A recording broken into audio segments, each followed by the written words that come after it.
Hello, Shaman here. I've made this video so that you can have a chance to have a really good look through a complete module for the new Certificate 4 in Training and Assessment that I am developing along with Pop Education, who you see on this graphic here.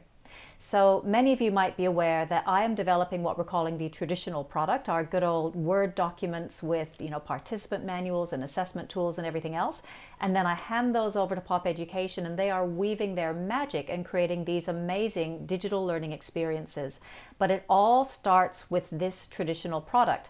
And since I'm needing just to sort of stay in the background a little bit, take on that role of hermit writer, if you like, so that I can make sure I get these written, I've not been able to join many of you for some of the meetings where we've showcased some of the materials. But I do know that it would be good for you to have a look through a complete module. So that is what I'm going to do in this video. So for this particular module, we have decided that we're going to take you through the Train the Trainer module is what we call it, technically the Introduction to Training module. And that will give you a chance to see our complete set of materials. So before I get on to those, I also just wanted to mention my website. Remember that if you go to the TAE resources page from the website, you can have a look at all of these different things here and all these drop-down menus. And the thing I want to draw your attention to are the validation records. For the first time for the 2022 qualification, we are having our assessment tools validated by auditors. And although that is taking a little bit longer, and certainly there's a whole lot of detail we're going into, I know already that it's led to some much more airtight assessment tools that we know are going to make your life a whole lot easier as an RTO once you get up and running with them. So I just wanted to point those out to you. Okay, so let's get on then with the materials. Just wanted to clarify what we're talking about when we say my traditional product, because I'm about to show you all of these. So the traditional product includes assessment tools, as you would expect, and we're going to show you those. The traditional product includes learning materials, and we also have a load, or two to be exact, documents that help to introduce all of the materials to you. And they, as you can see by the graphic, kind of wrap around the learning and assessment tools and help guide RTOs through their delivery and assessment. So I want to start our little tour with the first thing that learners should experience if they're beginning a new module, which would be the module introduction handout. So I'll take you to that one first. And what I'm going to do here is just go through. You can see what I'm doing now is sharing my screen, but I've got the little module intro handout slide in the corner. And I'm hoping that that's going to work for you so that if you want to pause the video or come back later or fast forward, you'll be able to use these little prompts in the bottom right of the screen to sort of easily get to where you want to get to without having to watch the whole thing. So fingers crossed that this works. It's all one big experiment really, isn't it? All right, so when you download one of our modules, you will get something like what you see here. So you can see on the slide, you might not see it too clearly, but this says the letters TTT. This is our Train the Trainer folder, which is Module 1. So you open it up, and the first thing that you see when you open it up is your assessment tool folder, learning materials, the delivery and assessment guide, which we'll get to, and our module introduction handout. So that's where I'm going to start our tour today. So we open this up, and I've given it to you at the back. So let's get the beginning. This is, imagine a facilitator-led process where you would give this to learners, and it just gives you a quick overview of the entire module, units covered, skill sets, and so on. So I'll just pause my speaking and slowly scroll down this document.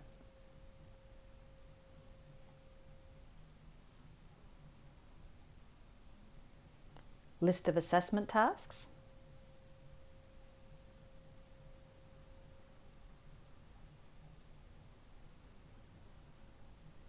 Resources people will need.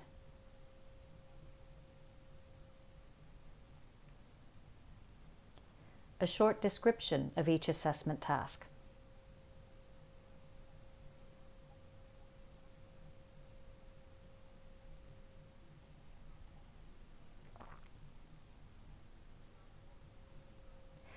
And finally, this reference here. We have quite a few different assessments, the trainer being one of them, where participants may need to record video submissions. And certainly something that came up in audit is the need to make sure that requirements for video submissions are clearly spelled out. So we have created a Word document called a video submission information and consent form, and we've offered that to you. We know that your RTO might already have something like that, but do have a look at this form. It's got all the requirements for video submission for these assignments. You might want to adapt it and then make it appropriate for your learners, and then you can distribute it to them however you want. Upload it to your intranet site, just give it to them as a document, whatever works best for your RTO.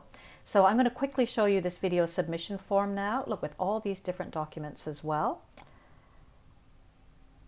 So the video submission form is something that you receive, and there it is. I knew it was one I prepared earlier. So again, you'll see the chat here that just tells you in the heading. Make sure that you are adapting the information here to suit your RTO's processes before you distribute it. It just gives a bit of an intro, requirements, what to record, how to send the recording. And in this example, we have shown people how to upload your recordings to YouTube. You might change that, but this is something that Poppy Education has been doing for a long time, and it tends to work quite well. So we've got all of those links there to help people. And then the final page is a simple recording consent form that participants can modify each time they want to do an assessment. So I'll leave that to you to read on your own time. But just to know that that form is there and it's available to you. Okay, so let's now have a look at something else. Next, what I want to have a look at is an assessment tool. So you can see up here the assessment tool that all comes in one folder. So you open that up, and the first thing that I'd like to show you in the assessment tool is the competency map, just so you can see how it all folds together. So the competency map's here, and we've made some important changes this time around. All right, so again, here's one we prepared earlier. So the competency map this time around is in Excel format. We used to provide it in Word, and you'll see that we've got all the information at the top of the map that you need. And we have our different assessment tasks. So we've numbered our knowledge questions now. We didn't used to. So if we have a knowledge assessment component, it's always going to be task number 1. And then we have each question mapped to its individual column that you can see here. Then moving along, task 2, and you can see how the evidence is mapped, task 3 and task 4. So the assessment, the competency map, I think is something you're fairly accustomed to looking at. We've got the unit work skill instruction here in this cluster. And I know it's quite small, so I hope that you can get a big screen going so you can look at this video. The next unit comes along soon, the Make Presentations unit, and the same thing, the mapping just continues. So something that I really want to point out to you though is notice that this time we've got the main Train the Trainer competency map, but we have a second worksheet as well. So for there, we've done a specific, more detailed mapping to the observation checklists that are required. And this module requires 2 of them. One of them for task 2, which only covers work skill instruction, and then another one which covers both work skill instruction and make presentations. So you can see what we've done. Here are the criteria listed on the checklist, and here are all the different performance criteria, foundation skills, performance evidence, knowledge evidence, whatever is covered in this assessment checklist, we have mapped it to an individual column.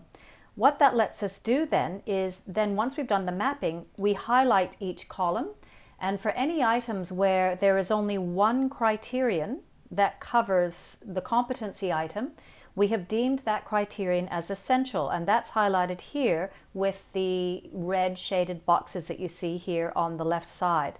So assessors know that there are certain criteria that must be observed when they're observing session delivery. And then you'll see here, for example, for criterion 2, there are some criteria where if it's not observed in one instance, it may be observed in another instance, so the result may still be satisfactory. So we've done that with the help on the advice of the auditors, and we've done that for both checklists, and that will be the case for the entire Cert 4 set of checklists. You see the second one, we've also mapped it to make presentations. So I just wanted to draw your attention to the 2 different worksheets that comprise our different mapping documents this time around, and that'll be the case for everything. All right, so how are we doing? I hope we're doing okay so far. So with me so far? I hope so. All right, so the next thing I want to show you then is just show you some of the assessment tasks. I'll quickly show you knowledge questions and then I'm going to take you through a practical task. So let's go back to our monitor view and see what we can get to. So the knowledge questions here, there's only one document in the folder and all it is the instructions. So participants get this in Word version. This is the instructions and the report document. So participants use this document to answer the questions and then assessors use the same document to record the result and provide feedback to the candidate. So this is not that different. If you're familiar with the materials that we developed for 2022, in the last of the 16 qualification iterations, this is very similar to what was there. So it worked, so we've carried on and added, of course, a few simplifications and things that we're really pleased with as well. So we've got the usual stuff about what's here. There's an assessment cover sheet to choose from. We've updated it a bit for the 2022 qual. The assessor report is here to document the results.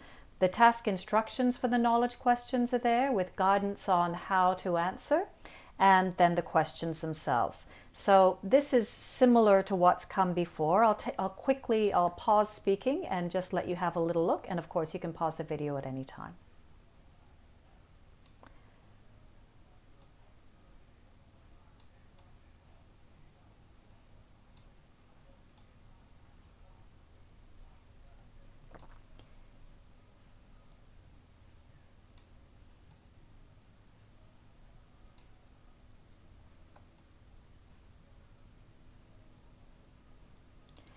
We've updated this a little bit. Not too much. Auditors were very happy with this, so we tended to keep it. Added one or two new terms. And then the questions themselves. So we've got headings for each question type. We have 5 major types of questions in this particular assessment. So you'll see how we've got it here. And just as we did before, participants simply type their answers in the spaces provided, and we've got that all formatted for you. I don't know how many people knew about it, but we also have a format that's loaded in here, if I can get that up quickly, for assessor comments. So for example, if you want to add comments in the middle of the assessment, you can just say, great job, or something like that, and then it can return then to the participant comment after that. So I just thought I'd mention that as well, if you wanted to use that as an assessor. So it carries on. The auditors were quite happy with we've given some examples of questions or answers that might be satisfactory, just so that people can have some guidance. And again, the auditors were really quite happy with this. Here's an example of a sample answer that would pass muster, that would be deemed satisfactory. We've added a little space here, so if you want to add extra comments onto here, you may, but otherwise, just like before, you document the assessment result as satisfactory or not yet satisfactory. So you work your way through all of the questions in that way. We've tried to keep the questions as light on as we could for this first module because it includes a level 3 unit. I had to add one extra though after the audit. So you can just see it carries on to the end of the document. And then once assessors have finished looking at all the questions, they go back to the assessment report and then they can document the overall result for the task and document any feedback here where the space is provided. So that is a look at the knowledge questions. What I would like to have a look at now is a practical assessment task, just so you can see. And these have changed just a little bit as well. And again, the early feedback is, well, people are liking them. So I'll look forward to your feedback as well. No doubt nothing is ever perfect, but we've been working hard to try to make sure that we're keeping what people liked and that we're adding what people would like to have seen in our previous versions of the materials. All right, so let's go back to our screenshots then and looking at practical tasks. So here's the first of the practical tasks. You'll see that each task, all the materials are in one folder and the name of the task is clearly given here. When you open it up, you'll see in this case there's an observation checklist because participants need to be observed delivering a session, and this is not in the parts of this assessment task that go to the participants. This is what the assessors use when they're observing, so that's why it's separate. So let me just show you how we've taken those observation checklists and adapted them. Remember the competency mapping where you saw the essential criteria? So a few key changes we've made since last time, that if you're familiar with the old materials, you'll see that we've got our instructions here around the essential criteria, and it instructs people to say that if you respond no to one of the non-essential criteria, the result is still going to be satisfactory because we know it's covered elsewhere, but if you respond to two or more, that's when you've got to go back to that competency map and just make sure that everything's been met at least once. And then the checklist itself follows, and you've got the essential criteria highlighted in red. Another change you might notice is that we've gone now to a binary choice. We used to have yes, somewhat, and no, and now it's just a clear yes and no, and as we've always had, then a space for the assessor to add their comments as they're watching the sessions. I think really everything else is very similar. There's space to note the time of the session at the end of it and to say whether or not that met the task requirements, and then add your general comments and your signature here as well. So nothing terribly different other than the binary choice and our new essential criteria. So that's what the checklist looks like for the practical tasks. Now let's just have a little look at what the participants get. So looking here, the one thing you're going to notice if you're used to our materials from before is that there's a task instructions document, and then there are lots of different templates. Temp 1 stands for template 1, template 2, template 3, and so on. So that's a big change that we've made since our previous version of this qualification, and people have been giving great feedback about that. They said it makes it much easier for learners to be able to recognize which template they need when. So in the big document is always the first one, the instructions and report document. And again, this one has some important changes, so I'll take you through those. All right, let me just make this a bit larger for you. All right, so here's our first one. It starts out looking quite similar. This particular one covers only one unit, provide work skill instruction. We've set up the assessment task so that there's a cover sheet to start. The task instructions are all here in this section which names the task. So you've got the introduction to the task, then instructions on how to complete the task, and finally, in this case, instructions on how to organize and send in work. So I'll take you through that in a minute. With some of the more complex tasks, we have a first complete the task, next answer these questions about the task, and then organize and send us your work. For these level 3 tasks, we don't have questions to answer about the tasks. We, as we always have frequently asked questions about the task, and that's proven popular. People said keep them, so we have. And this time new is we've placed the assessment report at the back of the document. So this way assessors receive a student's portfolio and they already have the document that they need with the marking checklist that they need to be able to review the work and make a decision as to whether or not the student can be deemed satisfactory in the task. So that is a change. In the last version of our materials, we had this assessment report separate, and the feedback was so many documents to manage, it was getting tricky. So here we've placed it at the end, and this way students can also see what the assessment criteria are. So let me take you through and just show you what this looks like, because we've also updated the formatting a bit to try to lighten it all up. So the assessment cover sheet, we're fairly familiar with that.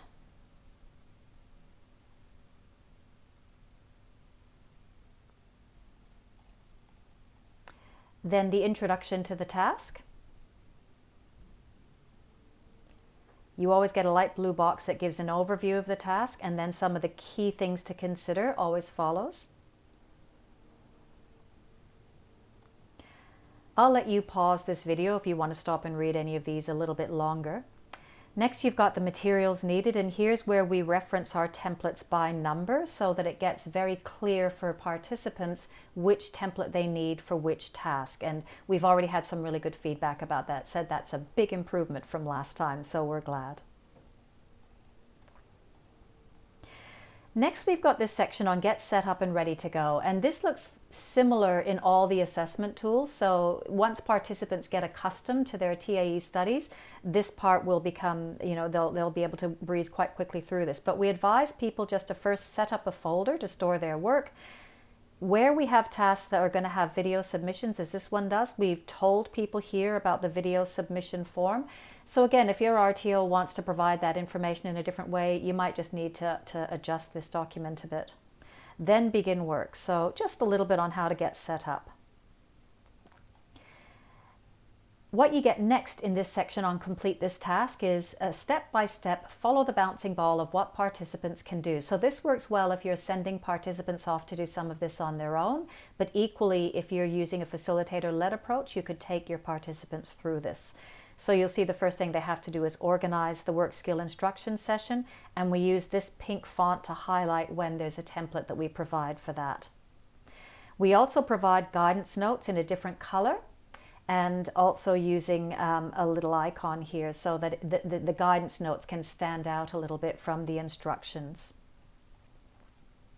At the end of each step, this is where we've just prompted people as well to remember what they have to start storing in their portfolio, so that as they progress through these instructions, they are slowly compiling their portfolio of evidence. Next task, and again you'll see it prompts them when to use a template and refer to it.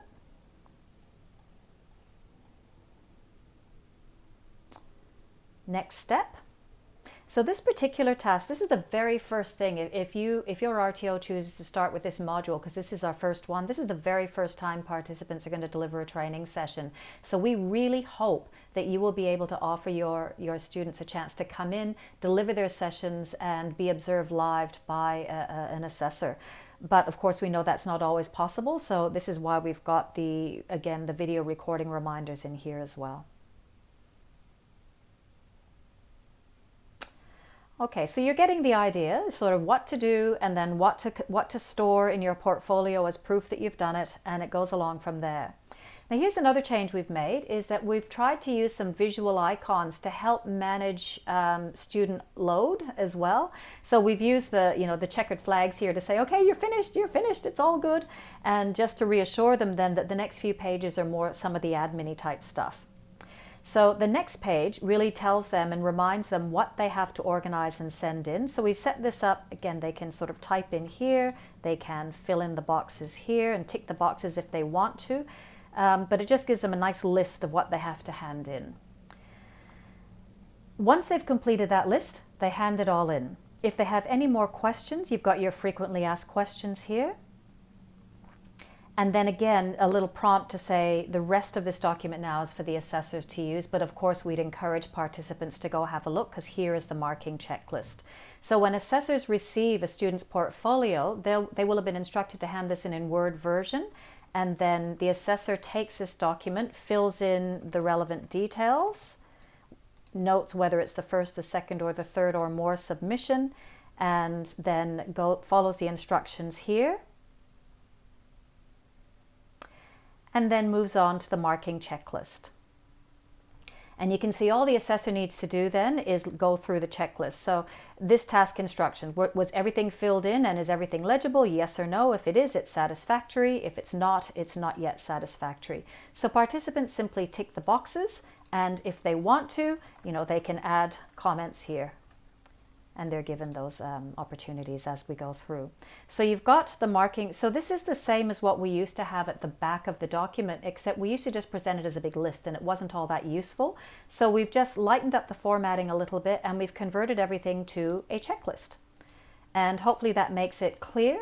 It increases assessment reliability, and it makes it a little bit easier for assessors to be able to make their assessment decisions.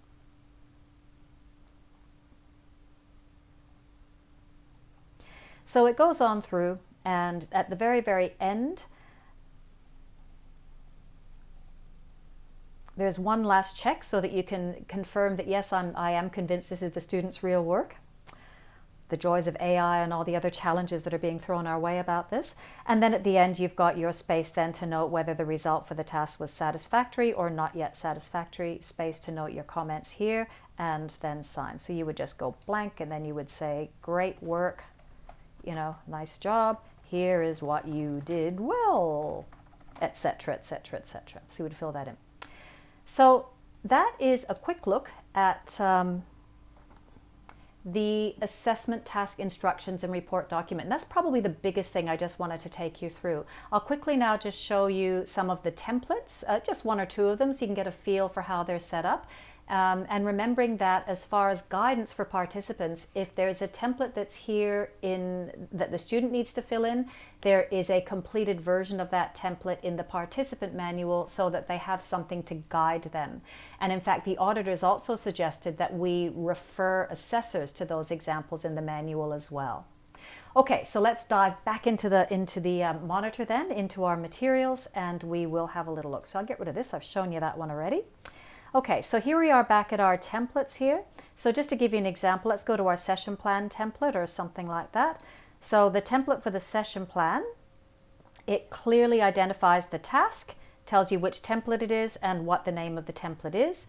And you can see then that the participant simply fills it in and carries on from there. So they're given all the resources that they're going to need to be able to complete their assessment tasks. Okay, so I'll leave that there, but of course ask any questions if you have more questions. I think I've shown you that checklist, so we can close that one out too. So you can say we have a training session attendance record and a few more different templates as well. This again is where I'll just pop up because we have used more templates, but we always make them optional with one or two exceptions, especially when we get to some of the more complex modules like the delivery module, which has just so much knowledge evidence that must be captured. We've tried to be quite strategic with how we've designed the templates so that participants don't end up having to answer 576 knowledge questions. So where we can, we're trying to capture knowledge evidence through the completion of practical tasks, and that has sometimes meant that we've set up the templates in a strategic way. So all of our templates have been designed that way. It's hopefully to reduce the burden on the participants so they don't have to answer so many knowledge questions. All right, so let's dive back in then to our assessment tasks and just have a little bit of a look. What I want to look at now is take you back to our support documents because you haven't yet seen the assessment marking guide. And again, this is a change. So we used to have one assessment task and then the marking guide for that task. And again, just so many documents to juggle. So what we've now done, we took what we used to call our implementation guide, which had all the lesson plans essentially for a module, and we've now called it the delivery and assessment guide. So as that title suggests, it includes how to teach it if you are using a facilitator-led approach, but also how to assess it. So your assessment administration guidelines are there, as well as all your marking guides for the assessment knowledge questions. And we've also got some examples of what behaviors participants might demonstrate when you are observing them delivering training sessions. So there's a guide for the observation checklist. That's a new thing also. So let me take you and let you have a little look through that document. This is probably the biggest document in the whole collection. All right, back to the PowerPoint we go. All righty, so here I'll just pull out of the assessment tool where we last were and go back to, this is what you first see when you open up the module materials. And so we started with the module introduction handout, which I've already shown you. Now I'm going to take you to this delivery and assessment guide. And you can see this is really going to be your Bible for the entire module. So there's one of these provided for each module. I'll take you through and show you, I'll pause at the table of contents. I'll just make that a bit smaller for a minute so you can see what you get at a glance. Oh, that's gone on to another page, but hopefully you can still see that. So you've got about this guide, how this module contributes to the overall Cert 4, so just the module in context if you're choosing to follow our standard program. But remember that all of these modules can be delivered standalone as well. List of materials we provide. Then we've got a module overview, which includes the assessment task overview, and it's here where you're going to find thoughts about how to administer the task, whether to introduce it during training. Actually, I might just bring this a bit bigger so you can see. Whether to introduce it during training, whether you might prefer to do it after training, or what your options are as well. So I'll take you through an example of that. Then you've got an overview of a training agenda, and we've set it up fairly flexibly because we know some people do this in person, face-to-face, other people do it live online, other people do a bit of a blend. So we've set it up in a flexible way to suit almost any kind of facilitator-led mode. Then you've got, I think what you're fairly used to seeing, the delivery and assessment plans per topic. So this is mostly delivery plans, but we do suggest where assessment might be introduced at these points. And then finally, we've got, this is new, the assessment marking guide. So this will only contain additional information that assessors need beyond the marking criteria. So the marking criteria is always going to be in the instructions and report document, and the additional guidance is going to be found in this delivery and assessment document. So for this module, we have the knowledge questions marking guide and we have the observation checklist marking guides for the different tasks. And finally, in a second appendix for every module, if there's anything additional that we need to give you, for example, this has some activity illustrations you might want to use, especially if you're using in-person format. In the delivery module, we have some answers to some of the learning activities that have to do with the vet sector. So anything else that you need to deliver this, we will pop that in Appendix 2. So you can see it's quite a big document. So let me take you on a very quick whirlwind tour of this document and encourage you to come back and pause the video when you want. So a little bit about the guide. I'll take you quickly through the introductory stuff. You can come and ask me questions about it later if you want. How the module contributes, so again, where this sits in the whole scheme of things. What materials we provide, so we just give an overview of the different materials that we make available to you.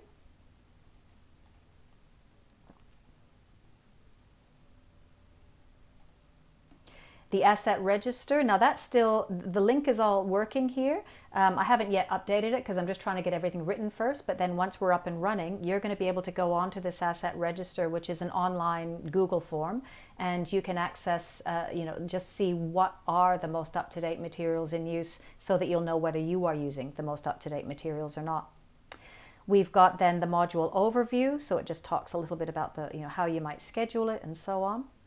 Now here's where the assessment task information and instructions come. So here's where we tell you, here's the module introduction handout, the knowledge questions, the first tasks are always down here, the documents that contribute to this task, and then we've used a color-coded system to make all this detail easier to read. You've got your overview, thoughts on administering the task, how different people use the assessment instruments, and then flexible options that your RTO might consider for administering it. And we repeat that formula for all of the tasks. I'll let you pause the video here if you want to read any of this in more detail. So I'll carry on. You'll see the same is the case for task 2, task 3, and task 4, all the same. Okay, then we get into our learning topics. So this hasn't changed much, so I'll flip through this quite quickly. We've got the topic overview. It highlights for you when there might be an assessment or a practice. So practice is highlighted with that black shading, and you can see assessment is highlighted with green. Now in this one, we said if you've got a full day, you might cover off 2 tasks on the same day. I personally would probably look at if you can do it, say, half a day for one task, and then they get feedback and improve and come back on another day for the next task. But your RTO can decide all of that. Then we've got the detailed plans. So I'll only show you this for one topic, right?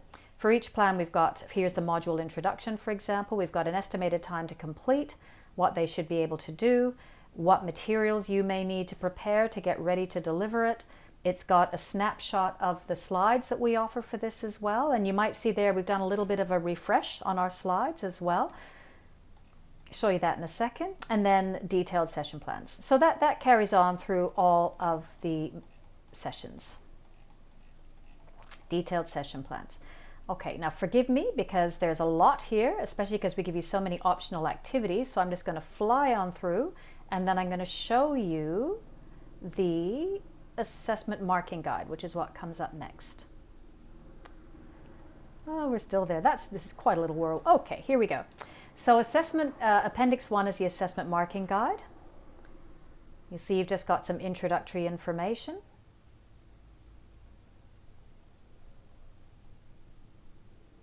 Here's where you're reminded that it's not only in this document that you get assessment guidance.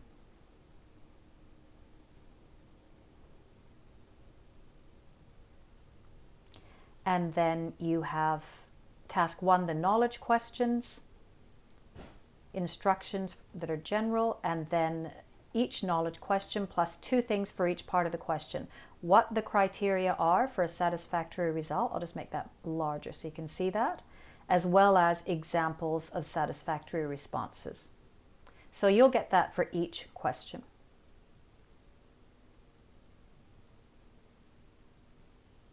Okay, I'll let you pause the video if you want to read any of this more closely, but that is all there. Finally, because this goes on for a little bit, I'm going to take you to the second part of this particular one, which is where you see the marking guidance for the observation checklist. So in this case, we have 2 observation checklists, one for task 2 and 2 different and one that are both we'll try that again. 1 for task 2, and the second checklist is needed for both task 3 and task 4. It's the same checklist. So what we've got here are the checklist criteria with our instructions in purple, just looking at how to fill sections in. And then here you have some instead of comments, we've added examples of behavior, what the participant might do when they're delivering their session that would say you have met the criterion, and then you would tick yes or no and add comments as needed. So this is a new thing that we've now added. You can see our essential criteria are here, so you know which ones the participants must demonstrate. So I just wanted to point that out to you as well, because that is new. Okay, and then that's it. And then Appendix 2 just has any extra stuff that we might want to use, instructions on facilitation, etc. So that was a big one, wasn't it? Now I'm going to take you, and I chose the learning materials last only because if you are familiar with our products, the main change you're seeing is just a nice refresh for our PowerPoints. But otherwise, what you're accustomed to, people have given us feedback to say the learning materials are strong, so we haven't done a lot with them in terms of their content. We've freshened them up. We have worked hard again just to make sure that they are meeting WCAG requirements as best as we can. So they won't 100% meet WCAG requirements, but we've certainly made sure our color choices, we've got no merged table cells. So if you have students who need to use a screen reader to interpret these, then for the manuals at least that's the case. The PowerPoints, we'll continue to update those once we're released, but we had to start getting things out. So I want to start by just showing you the PowerPoint because that's probably got the newest look of all, and then I'll show you the other materials as well, so that if you haven't seen our materials before, or if you want to see what's new, hang in there and keep going. At least you can pause this video, can't you? All right, we're going to dive back in. And let's have a look this time at our learning materials. So we're going to come out of the assessment tool.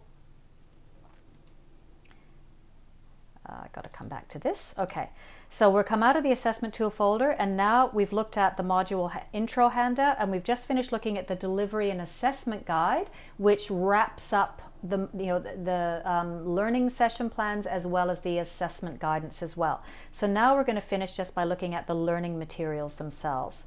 So when we open it up, for most clusters it's going to be similar. There are going to be 3 documents. What I want to show you first is the PowerPoint.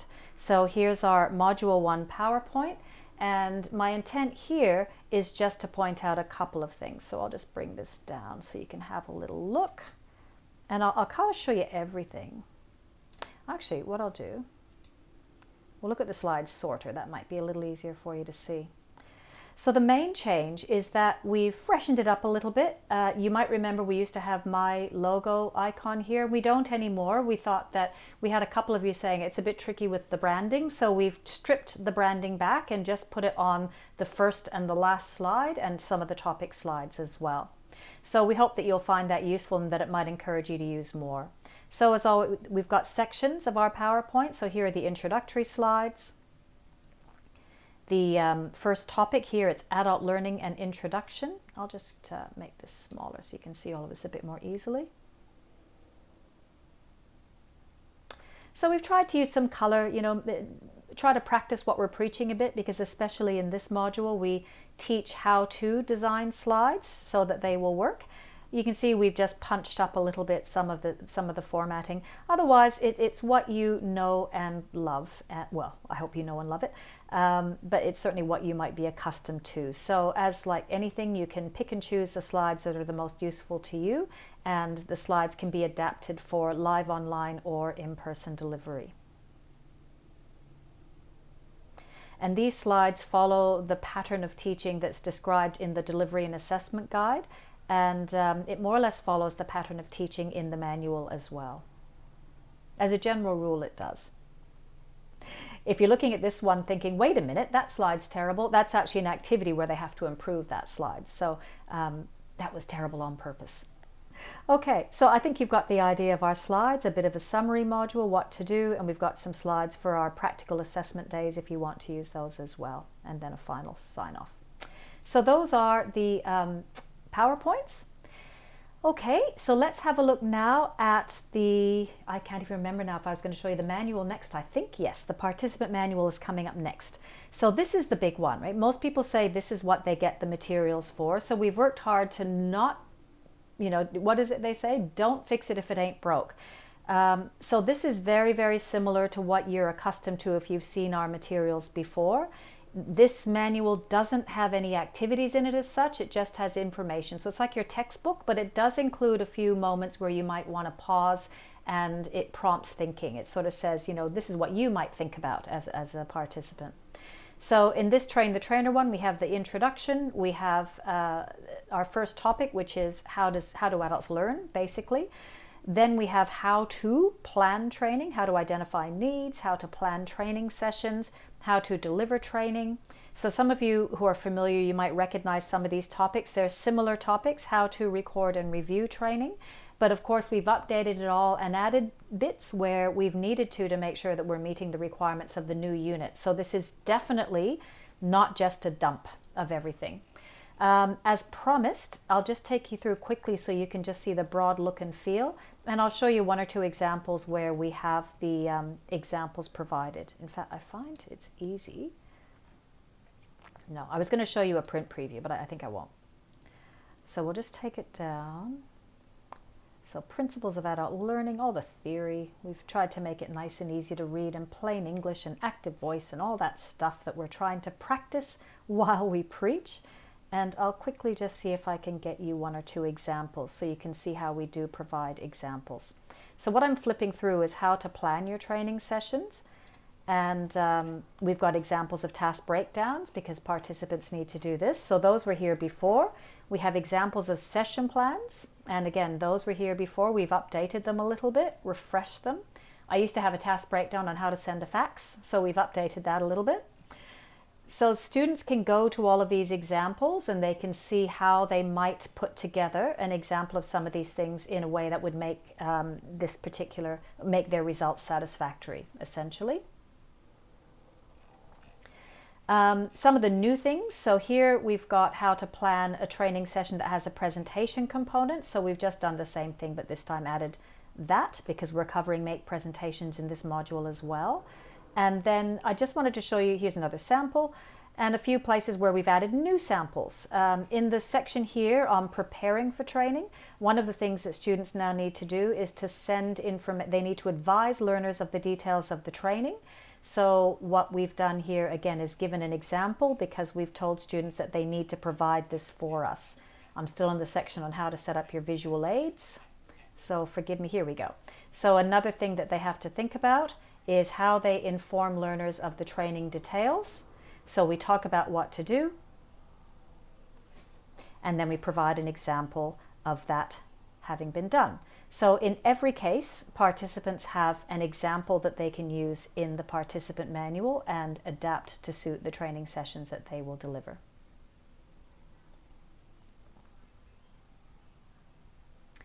Okay, that is big, and I'm going to leave that for now. The last thing I'll show you, because I've almost given you a complete tour, are the activities.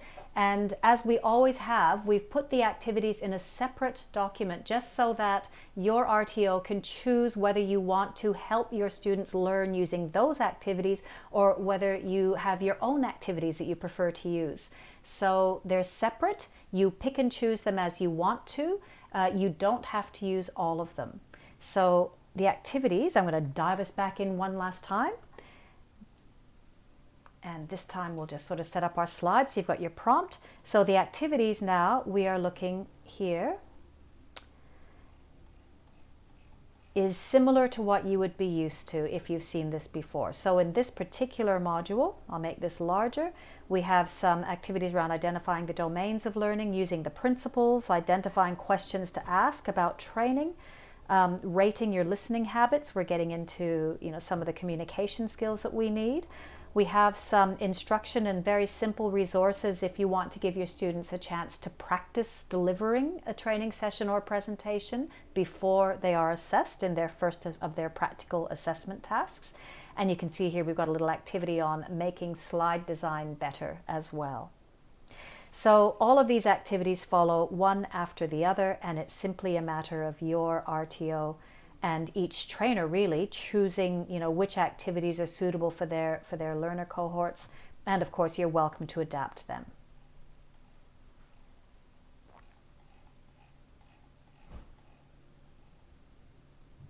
Okay.